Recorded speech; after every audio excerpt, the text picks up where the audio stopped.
به نام خدا. سلام، با معرفی نمونه سایت فروش بستنی خدمت شما هستیم. همینطور که شما مشاهده می‌فرمایید صفحه اصلی سایت رو با هم دیگه می‌بینیم که در قسمت‌های مختلف، حالا بخش‌های مختلف به زیبایی ساخته شده.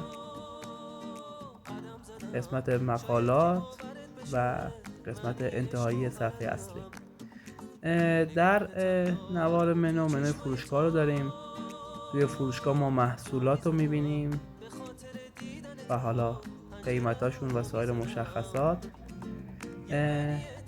قسمت وبلاگ رو داریم، درباره ما، تماس با ما رو داریم، جستجو و اینجا مرتب سازی حالا محصولاتمون رو بس قیمت، حالا ارزون گرون هر جوری که هست. سمت راست ما فیلترها رو میبینیم که حالا فیلترهایی که میتونیم مشخص کنیم از قیمت و الی آخر.